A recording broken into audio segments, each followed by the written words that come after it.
Salut tout le monde, je m'appelle Susanna Nevenkit, je suis journaliste à 20 minutes et je suis aussi fumeuse depuis plus de 15 ans. En novembre, je vais tenter le mois sans tabac. En gros, j'arrête complètement de fumer. Peut-être que vous aussi vous allez essayer, ou quelqu'un de votre famille ou l'un de vos amis. En bref, si vous voulez savoir comment faire et surtout avoir les conseils d'une tabacologue, regardez cette vidéo. Alors le mois sans tabac, ça commence officiellement le 1er novembre, mais moi j'ai décidé de prendre quelques jours d'avance. Je commence mon défi ce 28 octobre. La première étape, c'est de s'inscrire sur le mois sans tabac. Donc c'est parti, on y va.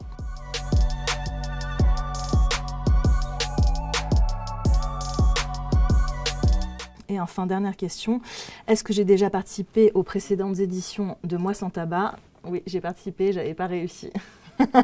Allez, je mets oui. Ok, alors je me suis bien inscrite sur le site Moi sans tabac. J'ai aussi téléchargé l'application sur mon téléphone. Et pour mettre toutes les chances de mon côté, j'ai aussi fait une consultation avec la tabacologue Katie Deleris.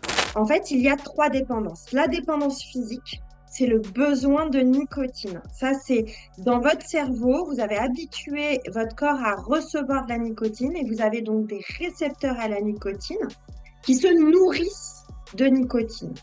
Et si vous êtes en manque de nicotine, vous êtes nerveux, irritable, on a faim, on peut être déprimé, etc. Après, il y a la dépendance comportementale. C'est les habitudes.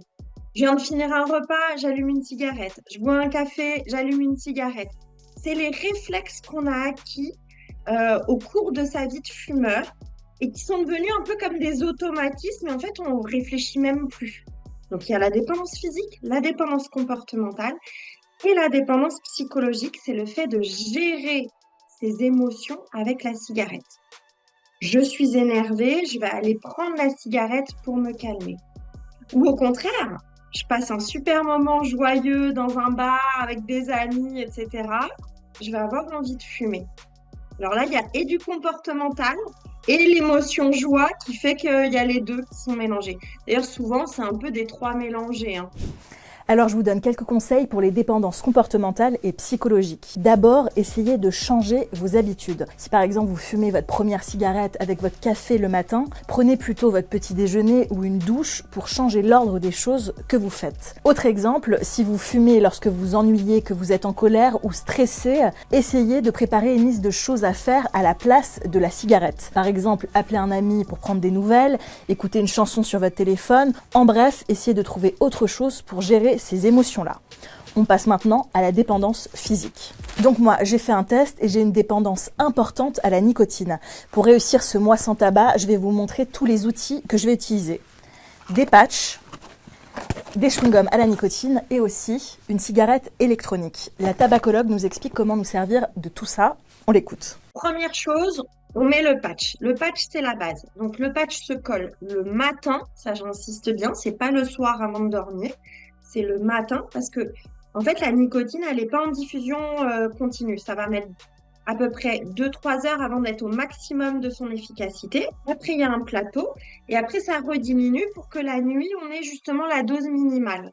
Et on le garde bien 24 heures. On dort avec. Quand on a envie de fumer, la règle de base, c'est toujours on attend 3 minutes. Pendant 3 minutes, on s'occupe l'esprit. On boit un verre d'eau, on fait quelques pas, on fait un exercice de respiration, un jeu sur son smartphone, bref, on s'occupe l'esprit. Au bout de 3 minutes, vous avez envie de fumer, vous prenez votre chewing-gum de nicotine. Attention, le chewing-gum de nicotine ne se mâche pas comme un chewing-gum. Le chewing-gum, ça se met dans la bouche, ça se mâche 2-3 fois, pas plus. On le met dans un coin de la bouche, on attend 30 secondes. Puis on remâche 2-3 fois, coin de la bouche, 30 secondes. Et vous allez voir qu'à un moment donné, le goût change et devient justement pas très bon. Dès que vous sentez que le goût change, vous jetez votre chewing-gum, même si ça fait que 30 secondes que vous l'avez en bouche. C'est pas grave. Imaginons que même sans la gomme de nicotine, ça passe pas, cette envie. Bah, vous pouvez prendre votre vape, il n'y a aucun souci. Et là, normalement, ça doit passer. Si ça ne passe pas, ça veut dire que c'est autre chose que de la nicotine, parce que vous avez le patch, etc. C'est certainement soit comportemental, soit psychologique. Donc, essayez d'analyser. Alors sachez que les substituts à la nicotine sont pris en charge par l'assurance maladie lorsqu'ils sont prescrits par un médecin généraliste, un kiné, un dentiste, un infirmier et même une sage-femme. Je vous précise aussi que le numéro de Tabac Info Service, le 3989, est entièrement gratuit. Je vous le conseille parce qu'un tabacologue vous appellera à J+3, J+7, J+15 et enfin à J+30 de votre arrêt du tabac. Ça vaut vraiment le coup. Voilà, vous savez tout. Maintenant, il n'y a plus qu'à. Si vous aussi vous essayez d'arrêter de fumer, n'hésitez pas à m'envoyer un message pour me dire comment vous en sortez et si vous avez des conseils, donnez-les-moi.